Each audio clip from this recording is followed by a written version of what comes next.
Smart automatic plant water system with water recent এটা হচ্ছে sir এটার সয়েলটা যখন শুষ্ক থাকবে তখন এটা সিগন্যাল পাঠিয়ে অটোমেটিক স্যার পানি দেবে এবং আশেপাশে মানে যার বাগান বা সামথিং তাকে বাজার দিয়ে মানে জানিয়ে দেবে যে আমার মাটি শুকিয়ে গিয়েছে পানি, তখন এটা সেও জানবে এবং সেটা পানি চলমান থাকবে অটোমেটিক। আর যখন স্যার মাটি স্যার ভিজা হয়ে যাবে তখন স্যার অটোমেটিক বন্ধ হয়ে যাবে। কিন্তু অনেক সময় হয় যে মাটির মধ্যে আমাদের বেশি পানি হয়ে যাওয়ার কারণে গাছ ক্ষতি হয়ে যায় অতিরিক্ত পানির কারণে। তো স্যার আমরা এখানে ওয়াটার রিসাইক্লিং ব্যবস্থা করি যাতে অতিরিক্ত পানি না হয়। এবং ওয়াটার রিসাইক্লিং কীভাবে হবে, নিচে স্যার আমরা এই যে আমার এটা দেখছি সেখানে ফুটা করে দিয়েছি স্যার। যখন স্যার বেশি পানি হবে তখন আস্তে আস্তে ফুটা করে স্যার এখানে সেটা জমা হয় এবং আমি সেটা আবার কিন্তু যেটা আমার পাইপটা এখানের সাথে আছে এটা আমি আবার রিসাইকেল স্যার করতে পারবো স্যার। এখন স্যার ওইটা দেখাচ্ছি।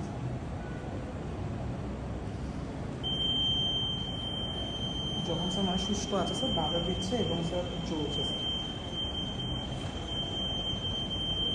এক পর্যায়ে স্যার যখন স্যার মাটি স্যার ভিজে গিয়েছে স্যার তখন স্যার এটা স্যার অফ হয়ে গেছে স্যার।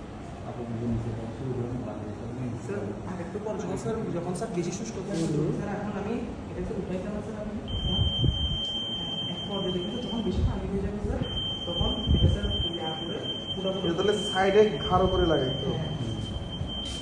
এমন একটা